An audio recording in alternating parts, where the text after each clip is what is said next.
webcast, Revolutionizing Nutrient Removal, Future Trends and Emerging Technologies. A special thank you to today's sponsor, Black & Veatch. And thank you to our presenters. Dr. Leon Downing is the Global Practice and Technology Leader for Nutrient Removal and Recovery for Black & Veatch from Madison, Wisconsin.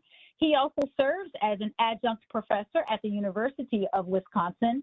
Downing provides technology leadership in support of Black & Veatch process engineering and applied research projects globally.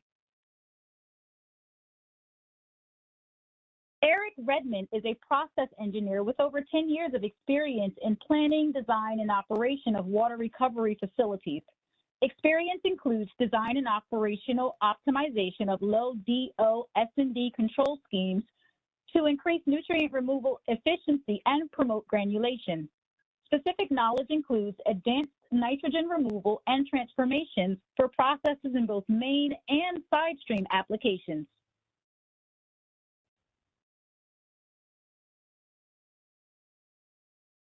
Chris DeBarbadillo has over 30 years of experience in a variety of wastewater projects, including process evaluations, troubleshooting, design and operation of pilot facilities, and treatment plant design.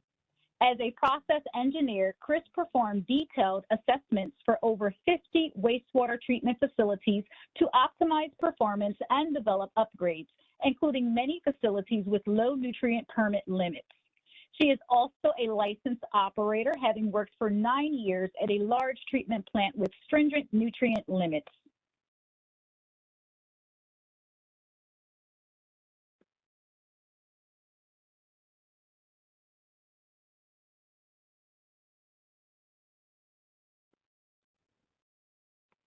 All right, well, thanks. And now thanks, I will turn it over to our presenter. Sorry, Larika, sorry to jump in there.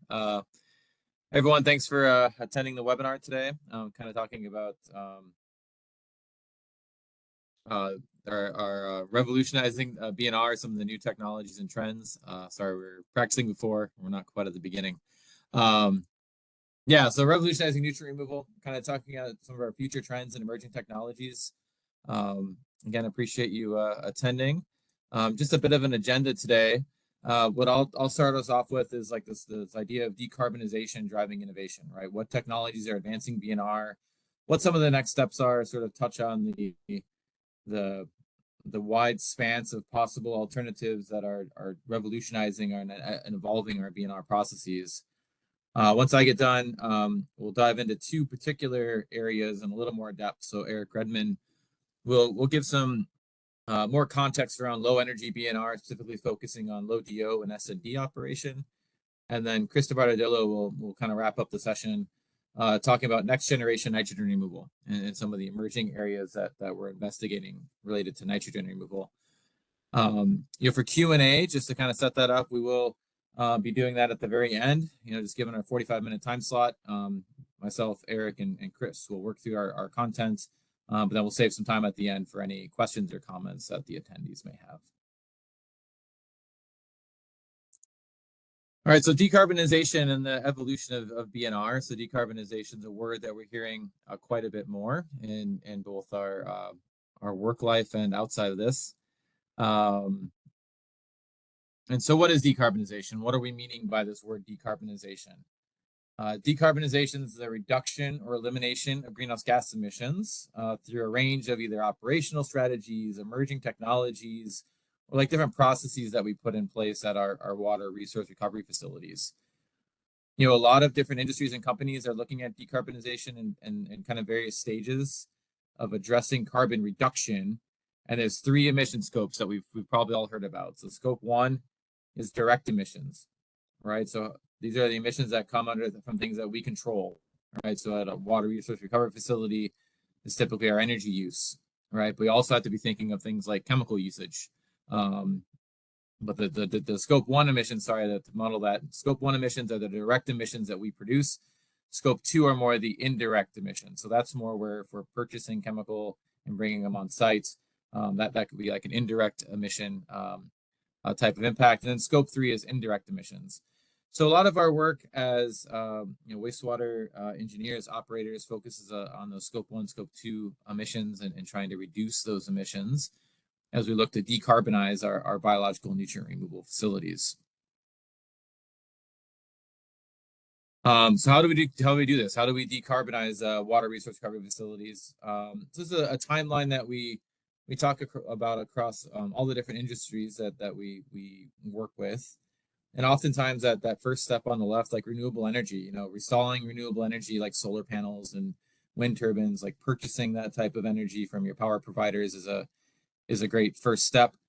But then when you get into emissions reductions and going to this carbon zero, so you're not producing any CO2 at all, that's where a lot of the technologies that use less energy and require less carbon or less BOD really come into play. And that's a lot of the focus of the evolution of biological nutrient removal, is trying to reduce our emissions and trying to get to like a carbon zero potentially for our water resource recovery facilities through innovative technologies and solutions. So what are some of these technologies? Like an easy first choice, a lot of people look at like low DO operation and achieving simultaneous nitrification and denitrification. So just as an example of this is a facility that has a lot of different aeration zones. They've looked at different DO concentrations over time and kind of moving from a high DO set points in their different zones on the bottom all the way up to a low DO paradigm. This is this middle chart. Sorry, I don't have a pointer available. The DO set points kind of vary. You go from more of our conventional set points down to low set points. And on the right-hand side, you can see that our effluent phosphorus and nitrogen actually get reduced at every level that we bring those DO set points down. Right, so by going to lower DO operation, yeah, we're saving energy, right? We all know that decreasing our DO set points reduces the airflow demand required in our aeration basins and helps to save energy.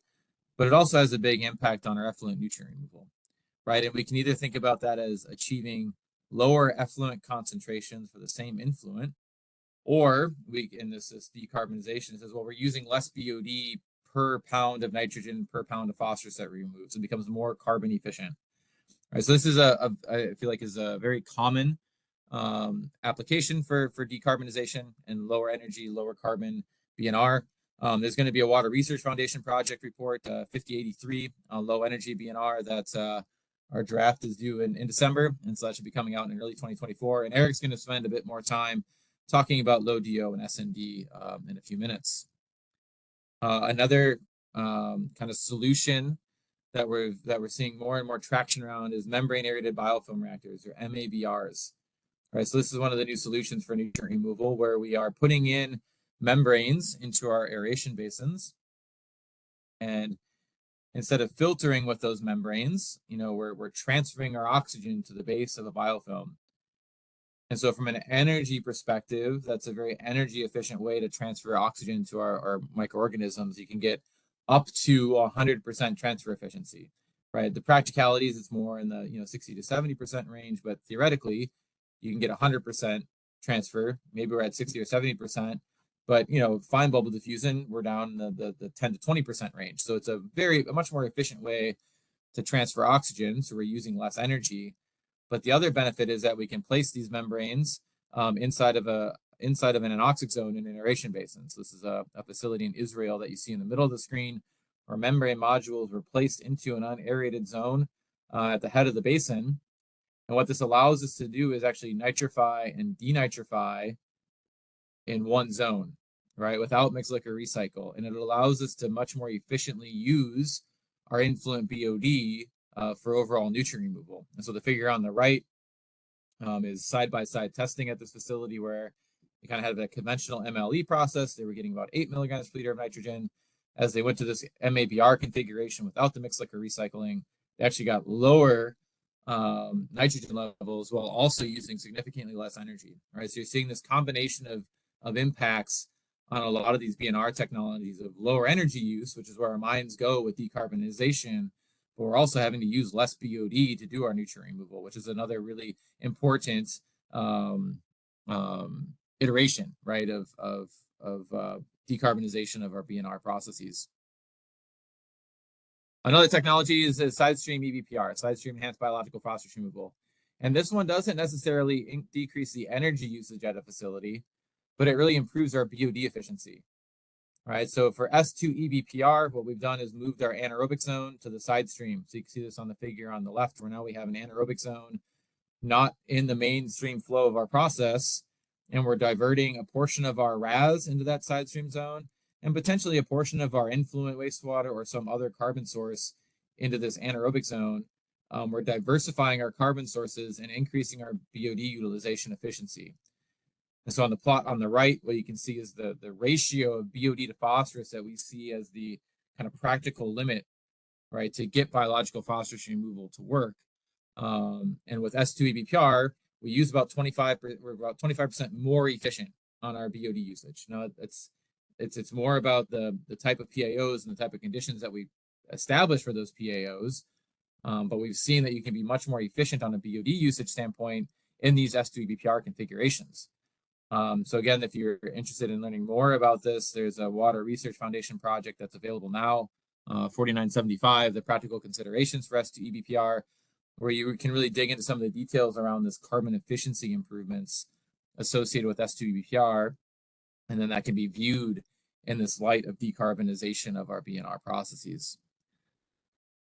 All right, so the last one I'll touch on very briefly, but Chris is going to spend a lot more time on this, is the incorporation of Animox into our mainstream treatment. Right, so this is just a snippet from a recent publication that Chris will talk about quite a bit more.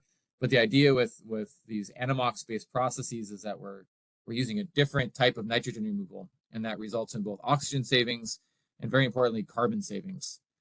Right, and there's a lot of new work being done in this. There was a recent Water Research Foundation publication on PdNA, which is partial denitrification Animox. There's a new WRF project on the topic. There's also a new DOE project that's digging into this. There's going to be a lot more information on how to apply these mainstream Animox processes over the next few years. So when we start to look at the new BNR approaches and their impact in this decarbonization world, and we kind of lay them out relative to our conventional processes on the left, you can see that AO, SND, like this low DO operation, it can reduce our overall BOD required, but also reduce our energy significantly. MABR is reducing the BOD required and reducing energy. S2 EBPR, not a big energy impact, but a big reduction in the BOD required. And PdNA has like the most significant kind of shift in these two key metrics. And again, the energy is probably very easy to kind of connect like why that's a decarbonization. We're using less power, right? So we're not requiring as much energy to be put into our process, so therefore our greenhouse gas emissions are reduced. But that BOD piece is a really important part as well, because if we can require less BOD for nutrient removal, one benefit is maybe you don't have to buy external carbon or external chemicals like ferric chloride or alum or micro C or methanol. But another really important consideration is the redirecting of that BOD. Right, so that's where we lead into this. How does this reduced BOD requirement enable decarbonization? Lower BOD requirements for BNR provides flexibility for carbon diversion. Right, so you're seeing a lot more activity around enhanced primary treatment. So on the left is just sort of looking at the BOD removal we can achieve with the left. The blue would be conventional primary clarifier, and then chemically enhanced primary treatment, and then maybe chemically enhanced primary treatment with some biological component included, and then all the way to filtration with the biological component. So we can really increase the amount of BOD that's being diverted away from our activated sludge process, right? And that BOD can then be available for things like biogas production, right? And in our anaerobic digesters. But we have to be able to maintain our nutrient removal performance as well. So that's where the intersection is being able to divert more BOD to maybe make energy out of it, but still maintaining these BNR processes that can meet our effluent limits, because that's our number one driver as an industry. You'll be seeing a lot more on primary filtration that's going to be driven by Milwaukee Metropolitan Sewerage District. They have a recent DOE project that's investigating the impacts of primary filtration on decarbonization of BNR facilities. So there'll be a lot of great work coming from that project to really help us understand the whole plant impacts of advanced primary treatment. And one piece to keep in mind is this densification, granulation, and selective wasting as critical tools in this world of decarbonization. right? So densification and granulation, it's growing bigger flocks, right? Selective wasting is then wasting out the less appealing component, and then you get better settling sludge, right? So there's sort of 3 steps. The first step is selector zone design to produce this densified activated sludge, grow these really big kind of meaty flocks up to granules that settle really rapidly. And then you can do selective wasting with things like indents or surface wasting, where you've got these really dense particles, but then you selectively waste out any light particles that you're maintaining in the system. And what that results in on the bottom is that we get better settling solids, so we can reduce our aeration tank volume or our clarifier area required. So that's the plot on the right, just showing like the relative decrease in clarifier area for these different steps of densification and granulation. The important piece of this is that as we reduce volume, it means we need less concrete, right? We need to build smaller facilities. We maybe don't have to expand our facilities, and concrete has a huge carbon footprint as we have to build new things, right? So in the world of decarbonization, avoiding that concrete use is a big piece of our overall sustainability. So how much of the focus should decarbonization be for WRFs? I mean, you could say that, the figure on the left is looking at our US emission values and kind of our targets and where the values show up and where our focus needs to be. And what you notice is that, the wastewater industry isn't really listed on that chart, right? We're a relatively small part of the overall energy usage in our country. However, that doesn't mean we shouldn't be thinking about this. Like, why should we care in our industry? Well, it's still protecting human health, protecting the environment, right? By having a smaller carbon footprint, we're helping to kind of stay to our core principles. But also a lot of times decarbonization is decreasing our net cost. Like, we're using less energy, using less chemicals, decreasing our capital expenditures on expansion. So it all, even though you might say, oh, on the overall holistic picture of decarbonization, we don't shift the world that much, it's still a very beneficial thing for us to be focusing on and trying to find ways to implement at water resource recovery facilities.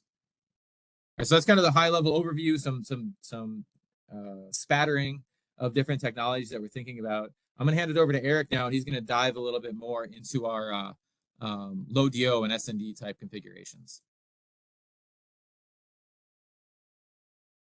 All right, thanks, Leon. As we continue on here, we're going to dive into kind of taking a closer look at low energy BNR, and we'll go through some of the benefits, drivers, and design. And that's one of the tools that Leon mentioned as we think about kind of decarbonizing the wastewater industry. And really, when we think about low DO or low energy BNR, what is it? What we're really talking about here is looking at reduction. So if we look at the energy use at a facility, and we start making a list of the top 5 energy uses, the one that's going to be at the top of basically every plant that you go to is really how much energy they use for aeration. So how much energy they're using to pump oxygen into wastewater with different transfer efficiencies that are very low, as Leon was mentioning. There's a significant opportunity there to look at reducing that level of energy we're using. When we start talking about low energy BNR, we're really talking about low DO operation. So we have the opportunity to potentially look at reducing 10 to 25% of that energy use for aeration in a wastewater treatment plant, which is fairly significant when you start thinking about how significant of a portion that is. For example, if it's 50% of your total energy at a plant, and you reduce that by 25%, that's a fairly significant reduction to your overall energy usage at the plant. And so that's really helping start and reduce the amount of carbon you're using for energy. But then the other side of that is not really necessarily the biggest part of this may actually be redirecting that carbon for other uses. So when we start thinking about our priority things at a plant, decarbonization isn't necessarily number one, but really we're looking at effluent nitrogen and phosphorus that we can really have a big impact on receiving streams. And so when we start thinking about where we can redirect that carbon, if we're operating at a more efficient DO, we're redirecting carbon for simultaneous nitrification, denitrification. So we're creating environments, microenvironments, where we can have dual purpose activities taking place, and we're using our carbon more efficiently. And as that S&D takes place, then we start looking at, okay, now we can start to improve our phosphorus removal. We can improve stability. We're getting that nitrate reduction. We're maybe making more carbon available for uptake or breakdown by phosphorus and then uptake with VFAs. And then lastly, kind of in this order, now you're looking at energy production. So if we can use carbon more efficiently, and we can really direct it towards nitrogen and phosphorus where we really want to use it and make sure we're meeting our limits. Then if we have extra carbon at that point, then we can start looking at energy production or carbon diversion to maybe enhance primary treatment for biogas production, or even fermentation if you need a little bit more boost to drive phosphorus removal.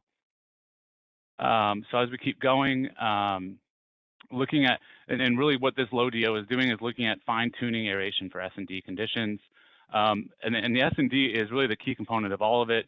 What you're looking at on the left here is really looking at that carbon optimization that we mentioned, but the other benefits are really just that alkalinity recovery and reduced TN. And we're talking about a sliding scale here. So if you look at the graph on the right, we're really looking at, can we lower our conventional DO mindset from 2+ milligrams per liter? I mean, there's going to be plants that operate typically in this 2 to 5 range. You'll see kind of across North America. Can we really start to change that mindset and even start scaling it back to maybe from 2 milligrams per liter to 1.5 and to 1 milligram per liter? So what do we really need to know to operate with a reduced DO concentration of, and maybe in this range of 0.3 to 1.25 milligrams per liter? You know, the more we can reduce that aeration energy, the more benefit we get, not just in energy savings, but also in overall nutrient removal performance. And then really, what are the benefits when we actually see this on a full-scale application? This is the Trinity River Authority Central Regional Wastewater Treatment Plant located in the Dallas, Texas area.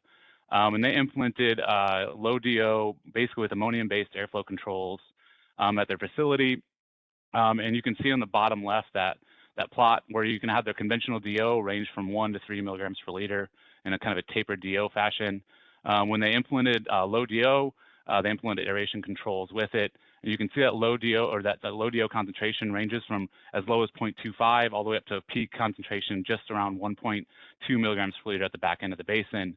And really some of the benefits they saw was a significant reduction in airflow, that energy side we talked about, but they also saw almost a 50% reduction in nitrate and a greater stability and operational reliance on that effluent phosphorus and BioP. And they saw all of these improvements without having to sacrifice, settleability. And that's one thing that maybe we can jump to, and we'll go through some of these considerations as we consider design. What are the things we need to think about? And that's what we'll go to in the next slide here, is what are the concerns and are they real? So when we think about, if we want to take our plant to a low energy, low DO, what do we need to think about? And what are some of the concerns? So settleability and SVI, I think that's one of the ones we'll hit on first. That's one kind of conventional thinking that settleability is going to be impacted for the worse. We'll look at nitrification rates and then overall phosphorus removal. Is phosphorus removal improved or decreased because of that? And then how do we design the overall aeration system? So when we think about that settleability and settleability and SVI factor, we really need to make sure we pay attention to when we're thinking about implementing low energy BNR. It's two things. We're gonna follow the carbon on these two things. The first one is really making sure that we think about the F to M conditions, so that food to microorganism ratio at the beginning of our basin.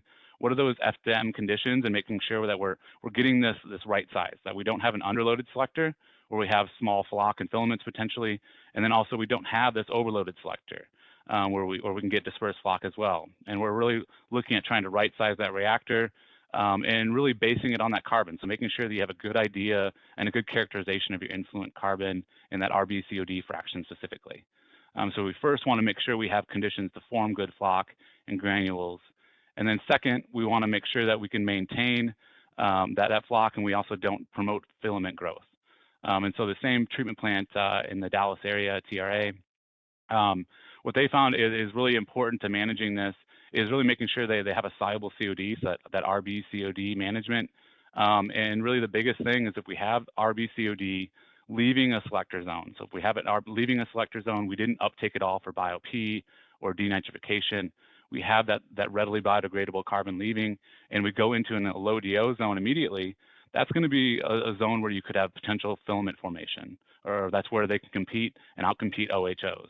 And so we need to think about what our profile is of RBCOD through the basin and make sure we're implementing controls and environments where we want to make sure we're selecting for the bacteria we want. So the conventional thinking of of low DO causes poor settlability, that conventional thinking is not false. It's true. We just need to make sure we think about where that soluble carbon is that causes that low settlability.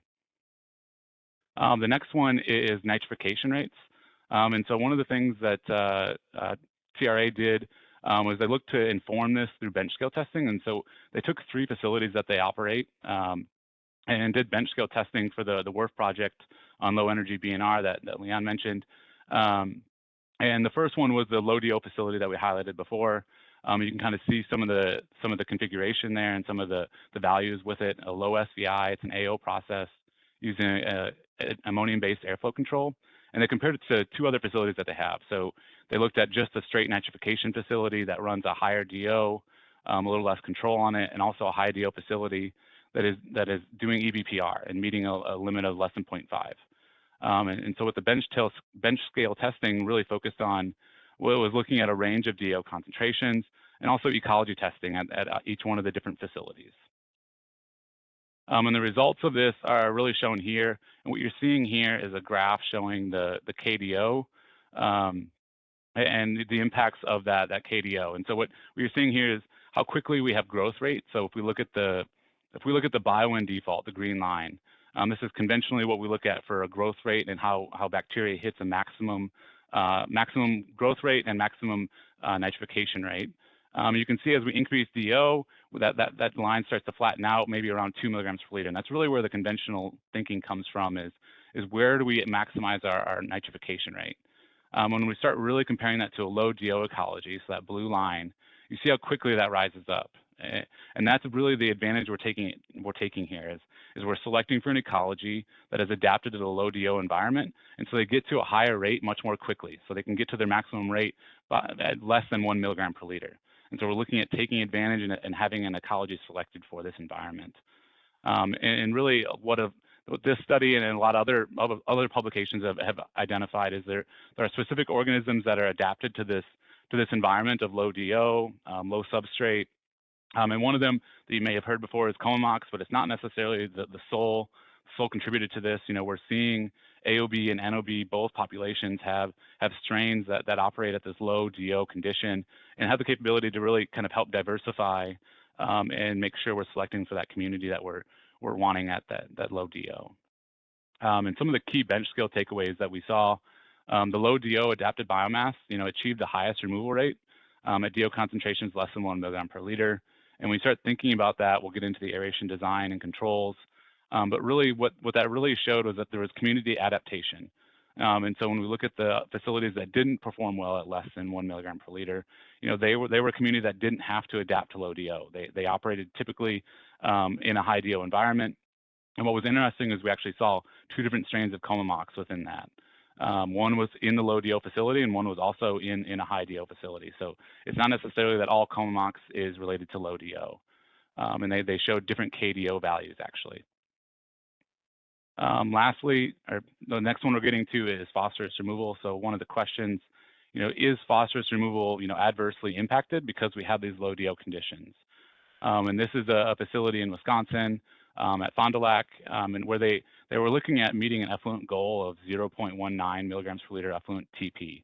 And this is a facility without filters. And so looking at trying to do this and accomplish this with clarifiers and biological phosphorus removal optimization.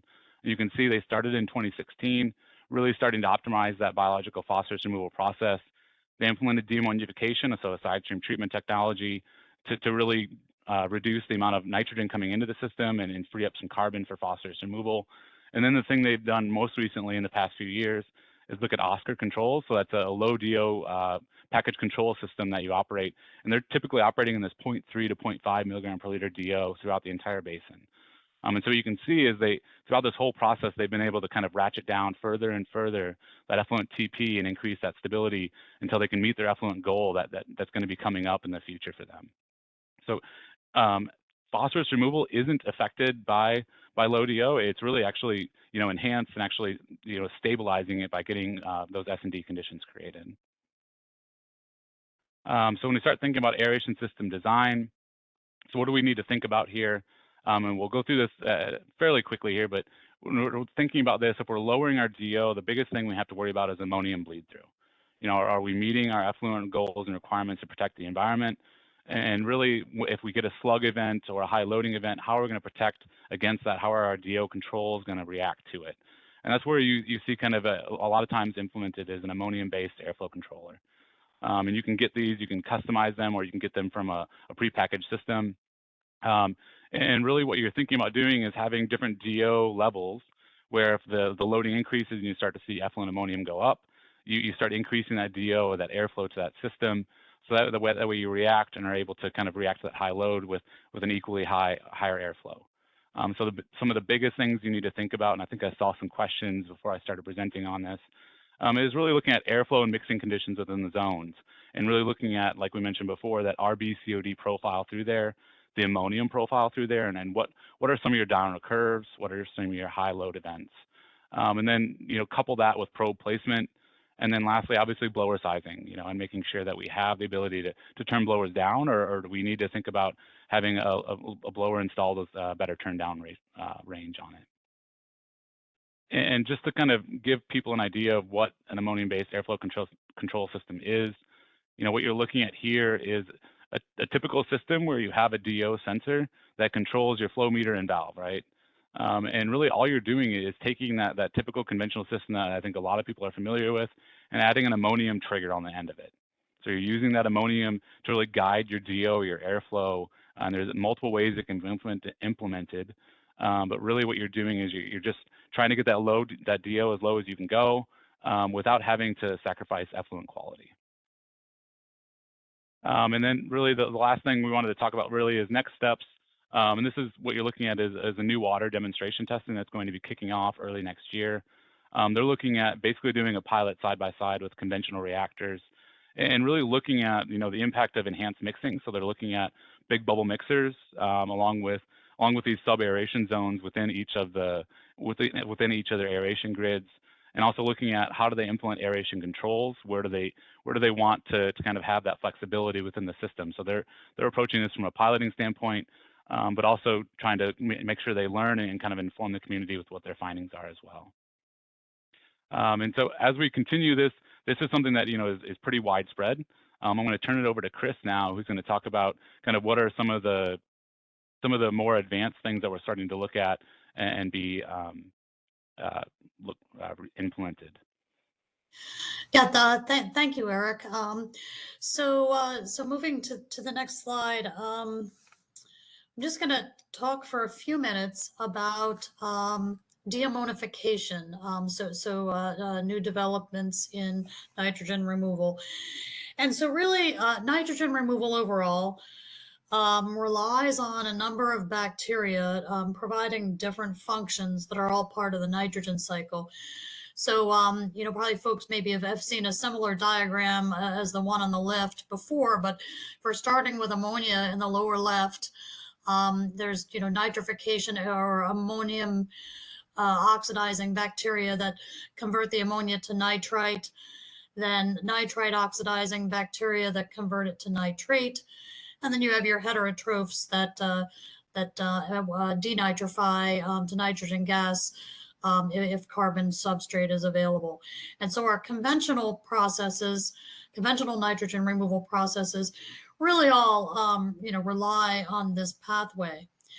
But, what we've learned maybe over the last 15 years probably is that managing different groups of bacteria can help us, kind of shortcut the nitrogen cycle and achieve nitrogen removal at lower chemical and energy costs. So the first is nitrite shunt, and this really links back a little bit to what Eric was talking about, where we're just partially nitrifying from ammonia to nitrite and then denitrifying that. And so you get oxygen and carbon savings, as Eric already discussed. And then the one where I'll really spend the next few minutes is on deammonification. And so there's a couple variations on deammonification, but essentially you're nitrifying a portion of the ammonia to nitrite, and then anaerobic ammonium oxidizers, so another group of bacteria that are converting the nitrite and the remaining ammonium to nitrogen gas without the need for carbon, that they're autotrophic bacteria. So next slide. So just very briefly to continue on from some of what Eric was saying earlier, nitrate shunt is, you can find it at a lot of plants around to some degree. To achieve it reliably, so to prevent the growth of nitrite oxidizing bacteria, so to prevent you from going all the way to nitrate, that's a little bit tricky. And there's a lot of variation in how the systems operate. Generally, though, you need a short aerobic SRT carrying a residual ammonia, higher ammonia concentrations of 2, 3, 4 milligram per liter can kind of help you be in that mode, and alternating aerobic and anoxic conditions, within the tank. And so the benefit here really is improving nitrogen removal and with less carbon addition. So moving to the next slide, on deammonification, we've really got two options. And so the first one is the one I started to describe earlier, which is partial nitritation anammox. And again, where a little more than half of the ammonia is converted to nitrite, and then anammox bacteria are converting that nitrate and the remaining ammonia to nitrogen gas. However, this partial nitritation, stopping at nitrite, when we apply this to our mainstream wastewater systems, it's a little bit hard to control that. It's actually very well proven and works really pretty easily and well on a side stream, a high strength ammonia stream. But on our more dilute wastewaters, it gets tricky, a lot of which is due to the water chemistry. So research findings suggested actually that in some of these systems, it's actually easier to go ahead and let the ammonia, and again, it's only a portion of the ammonia, go ahead and nitrify all the way to nitrate and partially denitrify it. So we're going then from nitrate to nitrite. So now we've got the nitrite and the remainder of the ammonium that the anammox bacteria can use to respire. And this gives us almost as much benefit as if we could do everything perfectly with partial nitritation anammox.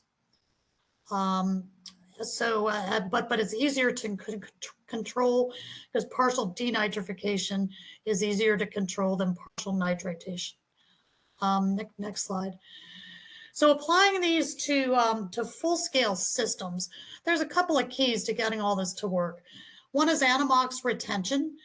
And usually if you have anammox in the form of granules, you can hold them in the system using screens or hydrocyclones. They can also grow on biofilm media. And this is common in side stream treatment systems, of course, but also similar means are being used for mainstream. And then again, strategies to balance the amount of ammonia, nitrite, and nitrate that are present. So again, the PdNA approach is very well established for side stream anammox, but PdNA really seems to be showing more promise for conventional mainstream anammox. Next slide. So Leon showed a slide earlier that had the two graphs on the left. Both PdNA and PdNA really save a lot of energy and chemicals, but one of the interesting nuances is that it can also enhance capacity. And the reason for that is that if you're carrying a residual ammonia concentration, let's say of 2 to 5 milligram per liter, that actually improves the nitrification kinetics.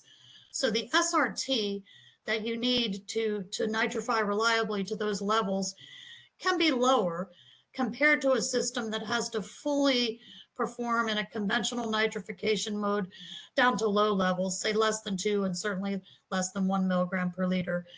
So if you know you're going to do this, you can design the system at a smaller aeration basin volume. Next slide. So just to highlight very quickly before we get to the end here, where some work with this is being done.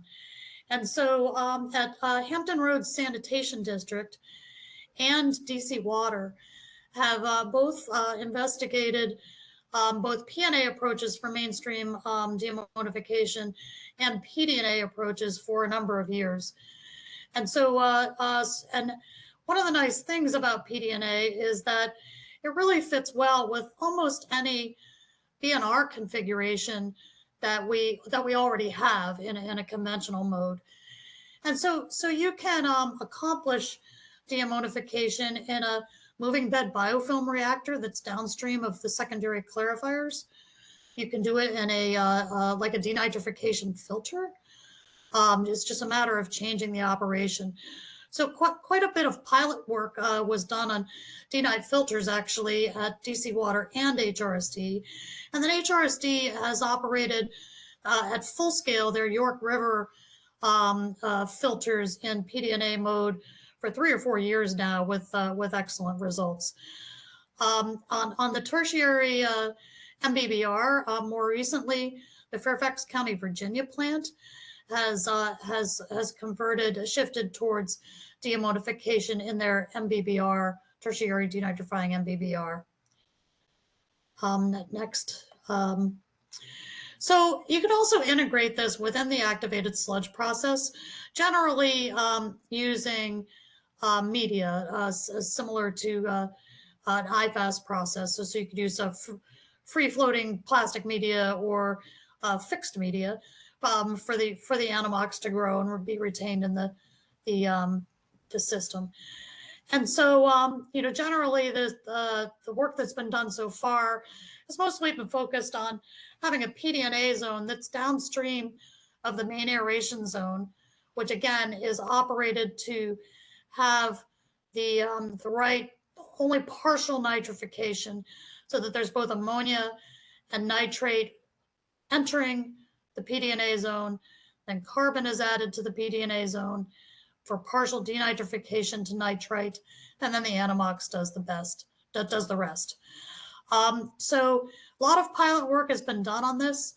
Full-scale work demonstration work has been done at the James River plant by HRSD, and they've worked this into the design of their plant expansion at the Nansemond facility, which I believe is on track to start commissioning some of the early basins sometime next year.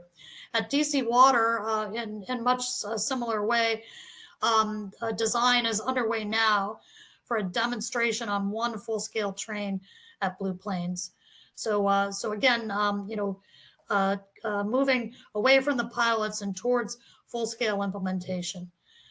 So just to finish up with the last slide here, there have been a couple of WRF projects going, and there was one recent one that's just now finishing up, was funded by the EPA, and focused on PdNA strategies. So there is a report that came out of this project that's now available to everyone through WRF. And it's a practitioner's blueprint or guidance document that tries to pull together some of the research concepts that were tested, what were the bottom line results, and what are some things to think about if you're considering applying this process. So some more to come, but a nice report, a good start. So with that, I think that wraps up what we've got prepared today, and I believe we go over to the Q&A.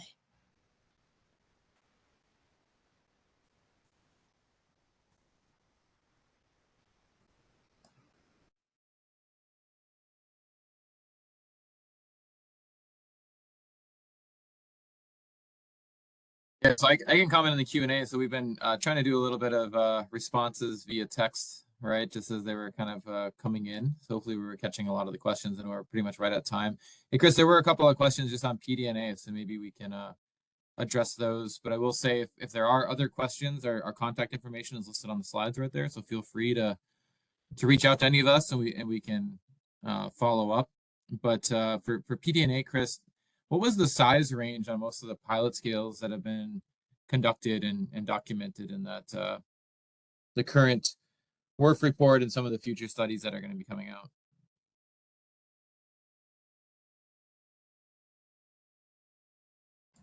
Oh, sorry about that. I was having trouble finding the mute button again.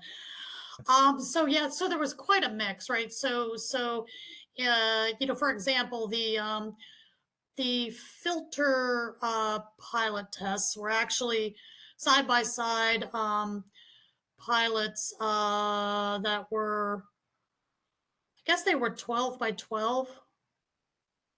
But operated at 2 to 3 GPM per square foot, as would be similar for a denite filter loading rate. But at the full scale, for example, at York River, the denite filters there, I think the plant's operating at about 15 MGD. Similarly, at Fairfax, with the MBBR, their work has been at 20 or 30 MGD. I mean, it's a fairly good sized plant. The pilot work at Blue Plains was larger than bench scale, but small pilot scale. The demonstration train there would be on the order of 20 MGD. So I don't know if that helps. Yeah, I think it shows us pretty good range, right? Like if this isn't just a pilot, there's some pretty significant infrastructure that's been tested up. Yeah. So I think we're at time. So I don't know, Larika, is anything that you close out with? Yes, thank you all very much. Yes, that concludes today's webcast. Thank you. A special thank you to our sponsor, Black & Veatch. Thank you to you great panelists today, and thank you all for attending. The recording will be available at wefbuyersguide.wef.org events. We will send all registrants an email with this link. Please visit our event calendar to sign up for future webcasts. Thank you.